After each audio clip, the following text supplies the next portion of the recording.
Welcome, everyone. I'm going to get started. I think some other practitioners are going to join this session as we get started, but I've got a lot to cover, so I want to get going. This is webinar number 7 in the series, the Pioneers of Healthy Lifespan Longevity series. This month, we're featuring the work of Dr. Kenneth Cooper, one of my personal heroes. He is the father or the founder of the aerobic movement, and I want to talk a lot about his life's work. It's very, very impressive. So Kenneth Cooper was born in 1931. He completed his Bachelor of Science degree, then a Doctor of Medicine at the University of Oklahoma, went on to do a Master's in Public Health at Harvard University. Shortly after graduation, he became an Air Force doctor at age 26, spent 13 years providing military service in that capacity, trained astronauts. He was a very, very influential character as part of his military service. During his military service, he devised what's called the Simple Cooper test, which looks at your aerobic fitness level, and it can be his 12-minute run walk max exercise test can establish very closely what your VO2 max is. So he was able to show that his 12-minute max run walk test correlated very well to somebody being on a treadmill having a maximum stress test with 12 lead electrocardiograms, that basically he could predict what your VO2 max is just from his simple field test, which is still used by the military and many other organizations today. So it's important to understand what VO2 max is all about. So your VO2 max is how much oxygen can your tissues, particularly your muscles, extract from the bloodstream at any given time and use it in aerobic pathways to generate energy. So it's measured in milliliters of oxygen per kilogram of body weight per minute. And so the more oxygen you can utilize, extract from the bloodstream and utilize, especially in your muscle tissues, the more energy you can produce, and so your performance improves. So if your VO2 max is very low, you can maybe walk a mile in 20 minutes. But if your VO2 max is much better, then you can walk a mile in 12 minutes because you can generate more energy, and so your performance improves. So your VO2 max is really largely dependent on the ability of your muscles to extract oxygen from the bloodstream and use it in aerobic pathways in the mitochondria to generate ATP. And when you do aerobic exercise repeatedly on a regular basis, you actually increase the number of mitochondria in your muscles. So you have a greater number of energy factories that can now use that oxygen to help generate more energy. So the more mitochondria you have, you can flow, more electrons can flow down the cytochrome chain, produce more ATP, so you have better performance. You can walk faster, run faster, cycle faster, swim faster. You can canoe faster. Whatever you're doing, that's aerobic, you can do it faster. But at the end, as the hydrogens come down the electron chain, remember they combine with oxygen to form water. That's why the oxygen is important. If you can't get oxygen into the muscle tissue, then the rate at which the hydrogen electrons can come down the mitochondrial chain is inhibited, so you can't make as much energy. So oxygen utilization becomes very important, or oxygen consumption. So the more mitochondria you have, the larger the mitochondria, the better your oxygen uptake by your muscles, and you can produce more ATP. So over a 12-minute test, if I say I want you to run or walk as fast as you can for the next 12 minutes, if you're generating more ATP energy because you can get more oxygen into your muscles, then your distance will be greater than someone who doesn't have that same capacity. So aerobic training, if you do it regularly, increases your VO2 max. Your muscles extract more oxygen from the bloodstream more effectively. You can produce more energy. Your performance improves. So you can watch yourself actually improve your VO2 max over time as a rule. So you remember that as an example, when you're burning carbohydrates, as glucose burns down the pyruvic acid, that's anaerobic metabolism. You make some ATP there, but not very much. And then the pyruvic acid then will diffuse sort of into the mitochondria, where it's converted to acetyl coenzyme A, and it combines with oxaloacetate to form citrate. Then these intermediates in the Krebs cycle, as they're going around, NAD and FAD are grabbing the hydrogen electrons and shuttling those hydrogen electrons down the electron transfer chain, and that's really how you end up making ATP energy. But you need oxygen at the end of that chain in order to make water. So the ability to extract oxygen from the bloodstream is a major factor in how much energy you can produce during this aerobic pathway. But as more electrons flow down the electron transfer chain, 2 to 5% of those electrons actually leak out of the membrane, and they combine with oxygen in the cytosol of the cell, and it generates more free radicals. So you're making more energy, but you're also generating more free radicals, like the superoxide anion and hydrogen peroxide and hydroxy radicals. 90% of all the free radicals in the cell are made from electrons leaking out of the mitochondria chain. In his later years, Dr. Kenneth Cooper says, you know what? These free radicals, when you do more aerobic exercise, you're actually creating a lot of damage to yourself. Even though you're improving your cardiovascular fitness, there's a lot of damage being caused by these free radicals, and they need to be quenched by antioxidants. So he wrote a book called The Antioxidant Revolution, which I will show you shortly. So Cooper continued his work with the Air Force and with NASA, developing programs for astronauts and aerospace centers. But at age 29, he was water skiing. He had terrible chest pain. He thought he was having a heart attack. Went to the hospital, and they said, no, you're just simply out of shape. He had gained 40 pounds due to being so inactive during medical school. So he said, I'm going to get myself into shape. So he started running and got himself into shape, ran his first marathon about a year later, and to continue to do create programs that were conditioning programs for astronauts and other people related to NASA and the military. After studying thousands and thousands of military individuals, he developed the 12-minute Cooper test and the 1.5-mile fitness test. And so this all got explained in his book called Aerobics. So in 1968, the results of what happens when you do aerobic exercise, he was the first one to identify. So he wrote a book called Aerobics in 1968, which went on to become a bestseller. And he actually coined the term aerobics. And we talk about aerobics today like common vocabulary. It was Kenneth Cooper who actually coined that term to describe that type of exercise. So that book went on to be a huge bestseller, published in different languages. But subsequent to that, he wrote another 18 books over his lifetime. In 1970, he resigned from the military and founded the Cooper Aerobics Center in Dallas. When you land in the Dallas airport and you're now driving into the Dallas city center, off to your right-hand side on the highway, you see the Aerobics Cooper Center. It's a huge building, and it's really world-renowned. So he, in 2021, turned 90 years old, and in his later years, he actually promoted some new ideas about exercise and supplements that haven't really received the same level of media coverage and widespread acceptance. But I think the message is very important, which I'm going to share with you today. At age 89, he'd covered 38,000 miles of running and walking. He still walks every day, 2 to 3 miles. In less than 20 minutes a mile. So today he would be 92 years old as of 2023. So the outline of this presentation, sort of building on his work, will sort of define aerobic exercise, look at the benefits, look at the Cooper test in a little more detail, how to interpret the results. We'll look at risks of overtraining and what is the sweet spot for longevity in terms of aerobic activity, and some precautions and concerns about aerobic exercise, and what nutritional considerations we should be advising our patients to employ if they're going to be involved in aerobic activity.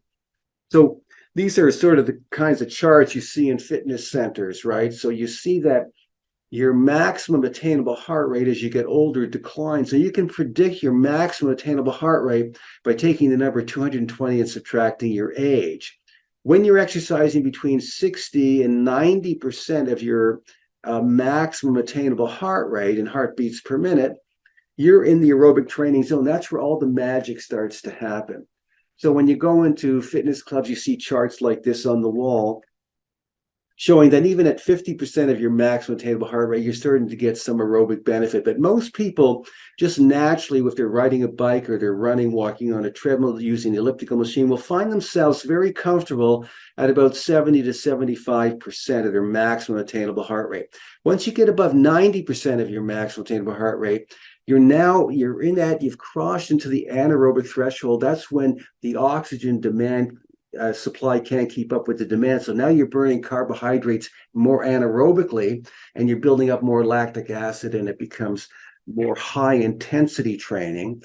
So people who do interval training are sometimes pushing themselves into that zone, and then they come back down into the submax zone.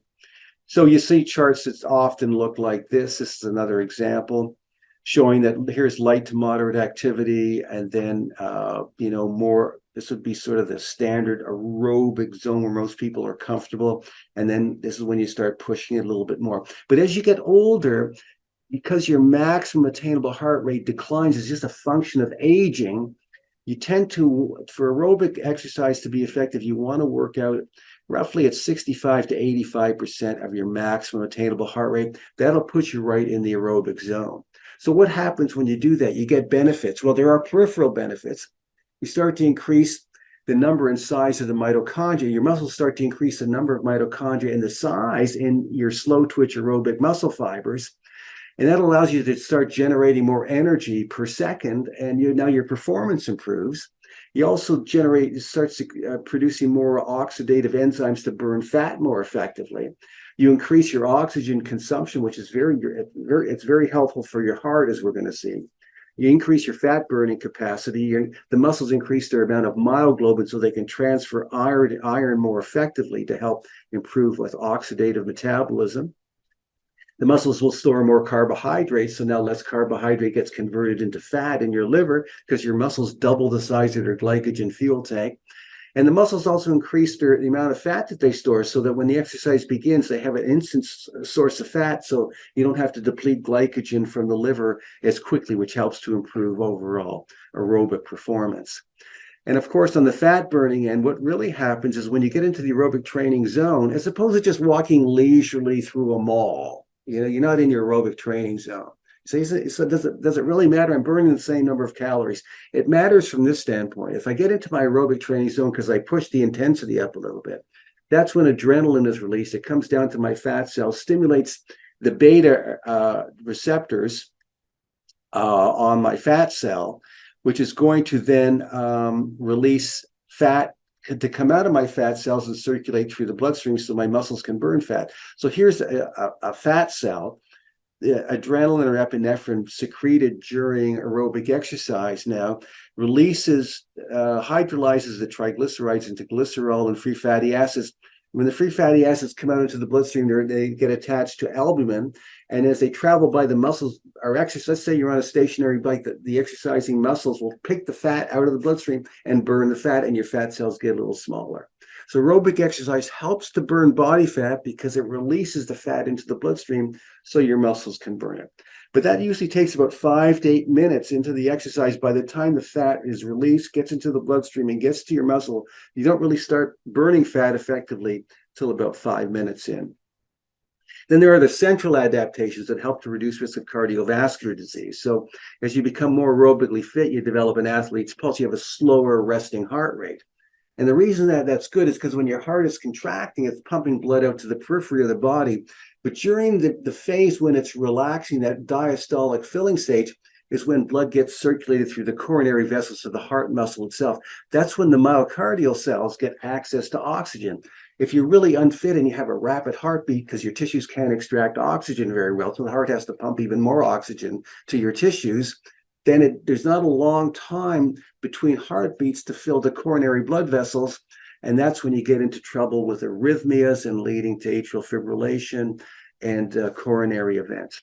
Also, if you're under age 60, if you're doing aerobic exercise, the heart forms new blood vessels to send even more oxygen-rich blood to the heart muscle. Also, when you're doing aerobic exercise, it helps the heart sort of adapt to any sudden type of stress, any kind of stressful event, which would normally raise your heart rate and could trigger atrial fibrillation. Your heart is more desensitized to that because it's used to having the release of adrenaline on a regular basis. from the aerobic exercise. Also, the heart contracts with a greater amount of force. It can pump more blood with each heartbeat. So now it can take more time to fill between heartbeats, and you get that athlete's pulse effect, which is very good for sending blood to the coronary blood vessels. You're also getting improved insulin sensitivity. So your glucose levels go down. When insulin levels are lower, which is great, you don't resorb as much sodium from the kidneys, so blood pressure goes down. You don't sugarcoat your hemoglobin as much, so you don't end up with glycolated proteins that are linked to heart disease and inflammatory disease that lead to heart disease. And aerobic exercise helps a lot of people keep their blood pressure down. So there's all these great adaptations from aerobic exercise. It was Kenneth Cooper's original work that showed a lot of these benefits. And of course, in recent years, we've seen that aerobic exercise helps to improve brain cognition and decrease sort of mental decline in aging. And so here's just one paper on that you can read. I'll send you all these slides so you can drill down deeper and look at some of these things yourself. Also, aerobic exercise upregulates the sirtuin longevity genes that we have in our cells. So as an example, when you stimulate the sirtuin-1 gene, it acts like an epigenetic switch on many other genes that are related to the prevention of cancer and diabetes and neurodegenerative disease, helps to support immunity, increases the production of endogenous antioxidant enzymes. So you want the sirtuin genes to be activated. One of the main ways to do that is through regular aerobic exercise. It's not the only way. There's other things that will stimulate the sirtuin genes, like intermittent fasting and dietary restriction, but moderate aerobic exercise can do that. Metformin, that drug can do that. Certain types of polyphenols can do it that are in the diet and certain supplements. Some supplements that Diva makes, in fact, melatonin does that. But the sirtuin enzymes are all require the B vitamin niacin in the form of NAD in order to be functional as sirtuin enzymes. So this whole subject of sirtuin longevity genes and longevity, that's a whole other seminar unto itself, which I'll be happy to teach you at some point down the road.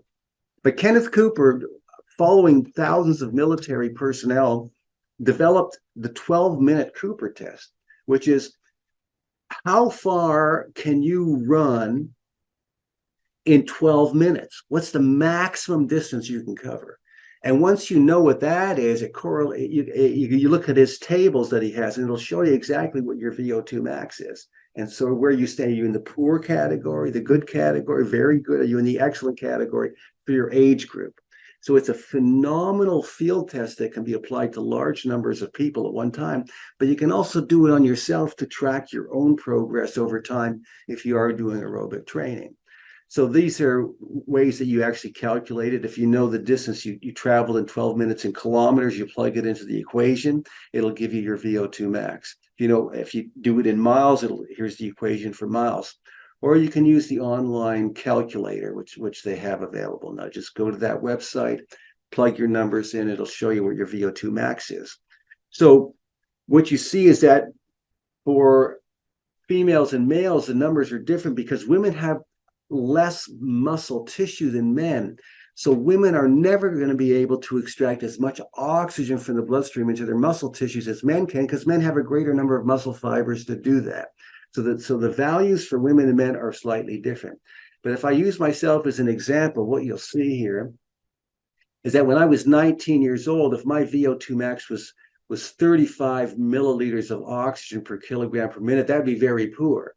But now that I'm almost 70, that same value of 35 would put me in a good category. And you say, well, that's so weird. But so let me explain this to you. When I was 35 years old, I could run 3 miles in about 21 minutes, maximum 22 minutes on a bad day. Now that I'm approaching 70, I'm now, instead of running 7-minute miles, I'm running 10-minute miles.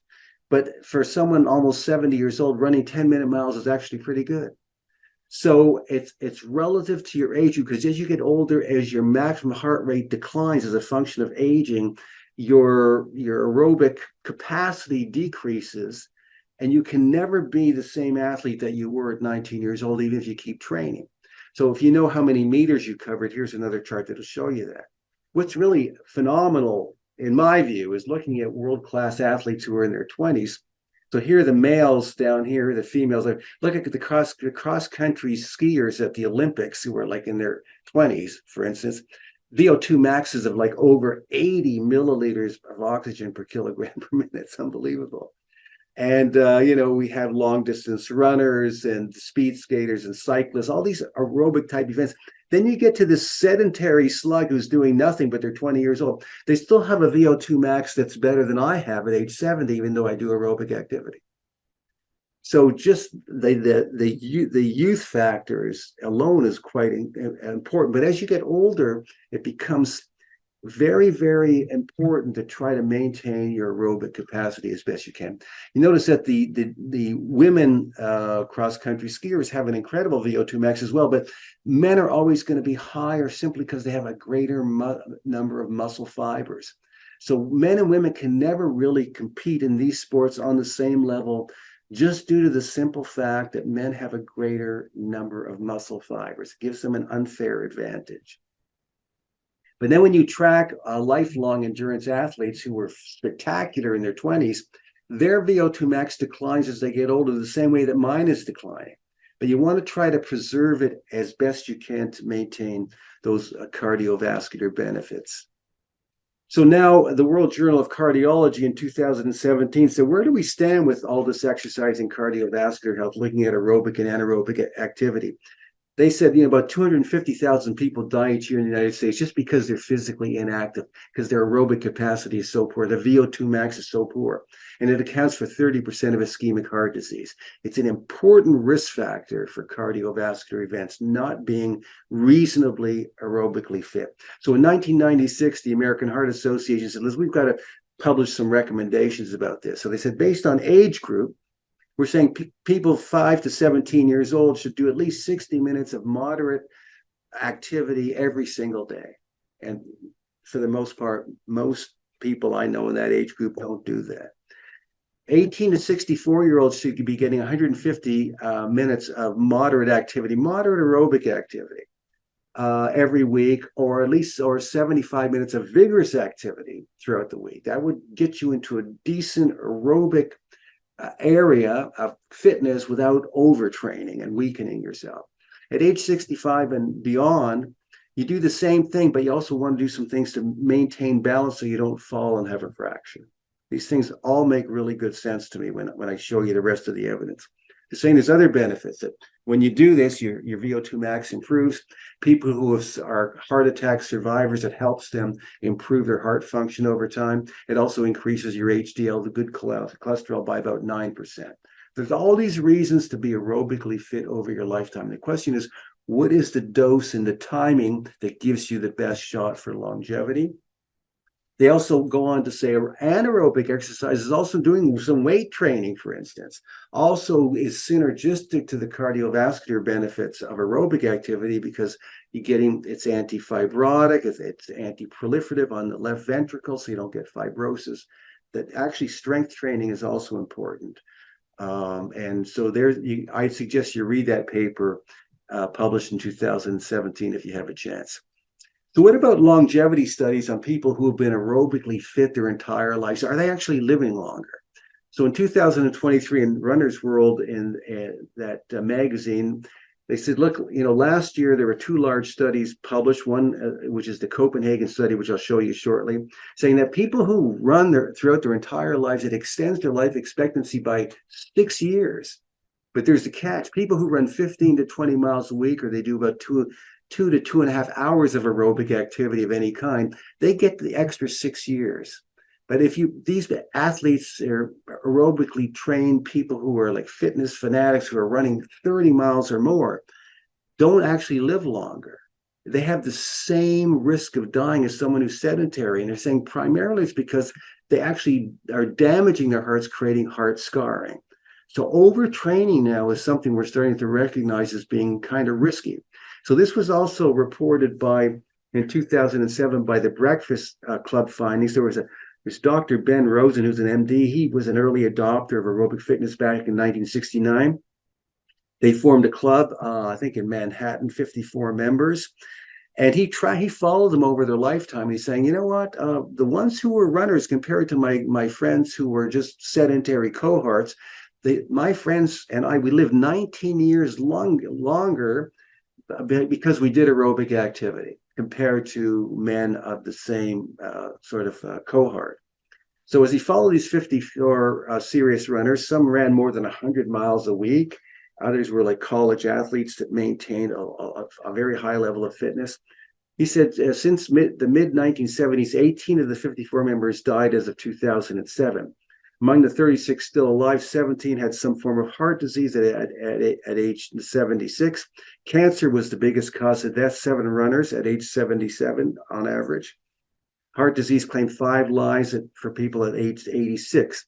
As a group, they realized life extension of 19 years compared to men of that era who were not fit. But none of these men became centenarians. In other words, exercise alone doesn't get you to 100 years of healthy living. If you train too hard, there's a point of diminishing returns where it actually starts to become detrimental to some degree. Same with Tour de France athletes. They get an extra 8 years of life extension, but they don't get to be 100 years old. So some of the recent studies are showing that with aerobic exercise, less is more. So this is the Danish study I was referring to earlier. The title of the study is Dose of Jogging and Long-Term Mortality. This is the Copenhagen City Heart Study. What they found, looking at thousands of people, is that people who do aerobic exercise for 1 to 2.4 hours of exercise a week, split up over 2 to 3 sessions, have seems to be the optimal frequency for life extension and health promotion. Anything above that didn't give you any greater benefit than people who were completely sedentary. So we'll come back to that. There's other precautions about aerobic exercise, and that is when you're doing it, you're also breaking down your muscle tissue. That's why a lot of long distance runners look very thin and frail, because they're burning their muscle tissue down as a source of fuel. So someone who's sedentary needs 1 gram of protein per kilogram of body weight. If you're doing moderate aerobic activity, you need 1.5 grams of protein for every kilogram you weigh. And if you're doing what I'm doing, where I'm doing 30 minutes of aerobic activity almost every day, plus an hour of weight training at least 5 times a week. So I need like 1.5 grams of protein per kilogram of body weight, not just to maintain my lean mass, but to try to gain lean mass, because as you get older, your body will naturally break it down. So part of my solution to this is I created the Adiva Lean Mass Plus Shake. So I have 3 scoops in the morning with water and ice cubes. Gets me my first 37 grams of whey protein, high biological source of protein that tastes great. I add 2 tablespoons of ground flaxseed powder. I add some creatine. I add some L-glutamine, and I add some cocoa powder, because all these things working together help to maintain lean mass, keep cholesterol down, support the prostate gland in women breast tissue, support lean mass, and the cocoa powder help the flavonoids dilate blood vessels to help keep your blood pressure down. So to me, it's like a medicinal drink that I have about 5 mornings a week. If you haven't tried the Adiva Lean Mass Shake, I suggest you try it. It's delicious. I would use it the way that I'm suggesting here. Another concern is that, as Dr. Cooper pointed out, the more aerobic activity you do, the more hydrogens leak out of the mitochondrial chain. They form free radicals. Those free radicals cause muscle inflammation, gene damage that can be linked to cancer and weakening the immune system. In 2012, he was interviewed. You might want to listen to this podcast. He's saying, if you're going to do aerobic activity, you need to get antioxidant supplements, at the very least, vitamin C, beta carotene, and vitamin E at these levels. You want to get 1,000 milligrams of vitamin C a day, 400 IUs of vitamin E. Get your 15,000 IUs of beta carotene plus beta carotene from food. And that's really what I put into the Adiva multivitamin and mineral many years ago, those exact dosages. So that Adiva multivitamin, if someone's doing aerobic activity, it's the perfect supplement to help keep those free radicals to a minimum. And I'll show you the later research that he did as well. He also said in the interview something very interesting, that if you can walk 12-minute miles, if you can walk a mile in 12 minutes and you can do 2 or 3 miles like that a day, that's as good as jogging 2 or 3 miles. He's saying, so people who want to do speed walking, it'll give them the same benefit if they can walk that fast. This was his book in 1997 called The Antioxidant Revolution. He's saying it's not just aerobic exercise that's important. You need the antioxidants to go with the program. And I believe he's 100% right about that. There's all kinds of references on that. I've given them to you here. The third concern is that when you do aerobic exercise, it weakens your immune system if you overtrain. So as you get older, your immune system gets weaker for a number of reasons, which I've laid out here. Diet and alcohol will weaken your immune system, refined sugars and alcohol. Cannabis does that. With physical activity, light to moderate activity strengthens your immune system. If you're overtraining, if you're doing too much aerobic activity, then you actually weaken your immunity and you're more prone to infection and cancer, as you're going to see. Smoking weakens the immune system, not enough sleep weakens the immune system, depression, stress, certain nutrients, if your vitamin D levels are too high, certain drugs, certain comorbidities. So your immune system can get weaker for a number of reasons, but overtraining is one of those reasons to be aware of. So here are references on just how exercise affects the immune system. These are all amazing research papers to look at. But the strategy to help your patients maintain a healthy immune system is to make sure they get enough sleep, they do moderate activity, but they don't overtrain, stress management, eliminate things that you know are going to weaken the immune system, smoking, alcohol, certain recreational drugs. And I would suggest use the Adiva multivitamin and mineral lifelong because you're getting antioxidants and B vitamins and zinc. And also after age 50, Adiva Immunodetox Prime makes sense because that's when the immune system really starts to become less and less active in the aging process. But we'll get back to that. So Dr. Cooper was interviewed by the magazine called Texas Monthly in 1995. He said, I began to have my doubts about doing too much aerobic exercise when my friend Dr. Jim Fix died at 52. He was the author of a book called The Complete Book of Running. He had a heart attack while he was jogging. He says, at first I put it down to just, well, he had genetic risk factors, but then more evidence started to show up. Other people that I knew, a super fit woman who did aerobics 10 hours a day dies of a melanoma. Then my friend who's a super athlete, winner of the Ironman competition, dies of a deadly melanoma. Other elite athletes who I knew from the aerobic center and from their world-class fame developed terminal illnesses, brain tumors, prostate cancer, another brain tumor, death of cancer, testicular cancer, Hodgkin's disease, leukemia. Cooper says, listen, I know of 150 cases like this, including 94 athletes who have prostate cancer who are patients at our clinic at the Cooper Center. He said, the truth is that too much exercise can kill you. There's a sweet spot of activity that you want to try to guide people to. When you go beyond that, it becomes serious. He said, I didn't really understand what was happening, so I did a study on it. I studied almost over 13,000 people who were at our center. And I saw that there was a reverse J curve, and that means people who are really unfit, their risk of dying prematurely is quite high. Then you get the sweet spot. People who are active are getting great health benefits and greater longevity. But then when you go when the exceptionally active people who are really pushing the envelope, all of a sudden you see death rates start to rise again. He said there's something about distress exercise that actually destroys the body immune system. And he's saying what's happening is that those free radicals are damaging the immune system in a serious way. We've known for a long time that when you do aerobic exercise, breath pentane levels are higher and blood levels of TBARS, which is a marker for oxidative stress, those things rise. And those free radicals damage the immune system, damage genes in the cells that can lead to cancer, also weakening immunity, creating inflammation. He says what you need to do is there's two steps here. For some people, they need to cut back on their exercise. If you're running more than 15 miles a week, he says you're running for some other reason besides health. All you need is 15 miles a week. He says he advises people as they get older to walk 2 miles in less than 40 minutes 5 times a week. That's what he does himself. He runs or walks 5 or 6 times a week for a total of 12 to 15 miles. The other way to combat free radical damage, he says, is to take antioxidant supplements every single day at the doses that we talked about earlier. He says, I'll tell you that, even though the medical community is, sort of lukewarm about supplements, because most of the medical doctors I know personally take antioxidants at this level because they've seen the research.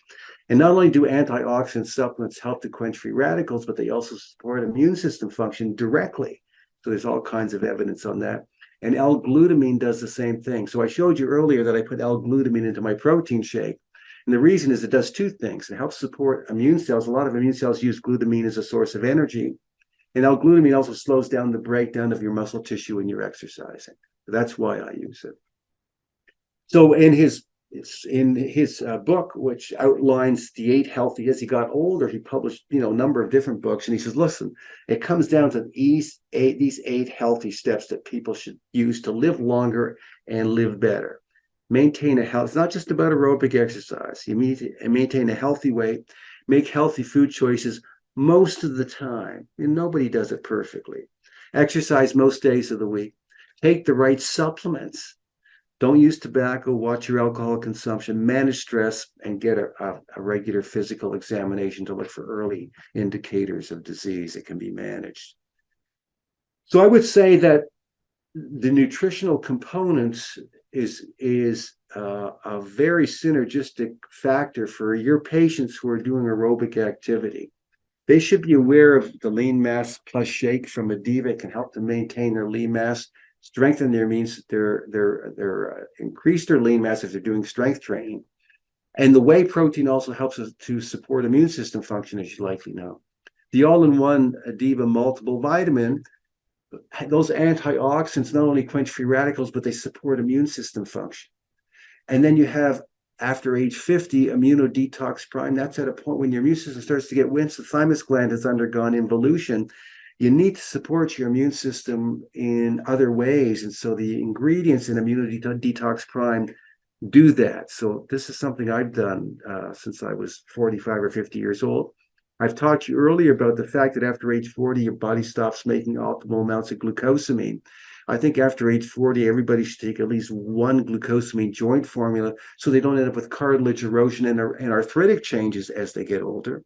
And of course, because your CoQ10 levels decline as you get older and you need that to generate aerobic energy in the mitochondria, I think people should take cardio essentials after the age of 45. So the Adiva all-in-one multi, these are the nutrients that support immune system function and quench free radicals for aerobically training individuals. I think this is critically important, as Dr. Cooper points out. You shouldn't be doing aerobic activity unless you're going to get extra antioxidants into your system, or you might be putting yourself at risk. And after age 50, it's reishi mushroom extract, astragalus, milk thistle, indole-3 carbonyl. These things are supporting your immune system function at a whole new level and helping your liver also detoxify potentially damaging compounds that enter the body. So I think 2 capsules a day after the age of 50 makes a lot of sense. I have previously recorded some other synergistic webinars that you should be aware of. The comprehensive one on nutritional medicine and immunity. If you haven't seen that one, you should see it. There's the link. There's one that I have on the research evidence to support the use of a high potency multiple vitamin. You should see that because it's not just about people who are doing aerobic activity. You'll see all the benefits of a high potency multivitamin in terms of the human research. And also the webinar on the human research looking at nutritional medicine and cancer prevention, and also the adjunctive management of cancer. All the human clinical studies that have been done are all sort of reported there. So it's sort of synergistic to some of the things we spoke about in this webinar. At the end of the day, I personally am very grateful to Dr. Kenneth Cooper. I read his book in the early 1970s and started doing aerobic training then. I continue to do it now, but he was the reason that I got into maintaining aerobic health. But his research really has changed the world. All those people that you see jogging up and down the street and around tracks and doing all that stuff, this was really the person that put it on the map in terms of what the benefits can be if you're willing to put that effort in. So I want to thank you for sitting in today. I greatly appreciate it. If there are any questions, I will address them shortly. If you are not an Adiva customer, you want to learn more about Adiva, monthly specials, wholesale retail pricing, the affiliate program that we have, all the resources that are available from Adiva, please contact Arlene Walker. At that email, she'll walk you through everything and explain it to you. And you can call her on the 800 line. We have a website to support practitioners, which is adivainfo.com. So that has a lot of resources for practitioners. If you're interested in becoming a registered orthomolecular health practitioner, as I am, then there's some contact information there. You can go and check out that program. And we have a customer service person who's outstanding, Tonda McGillis. You can reach her by calling that 800 number, and she can also walk you through our Adiva program or answer any questions you have. She's a very knowledgeable nutritionist herself. She can answer a lot of technical questions if you have those. And so that's how you can reach me, and that's how you can reach Tonda. So I'm very grateful that you sat in today. Feel free to reach out to us at any time. And if you have any questions, put them in the chat box, and I'll look at them right now. Nothing so far. Okay, well, listen, thank you everyone for sitting in today. I really agree. I really appreciate it. We'll be back next month, hopefully with another topic and another individual of great importance who's a pioneer of a healthy lifespan and healthy life expectancy. So have a great day, and I hope to see you soon. Bye for now.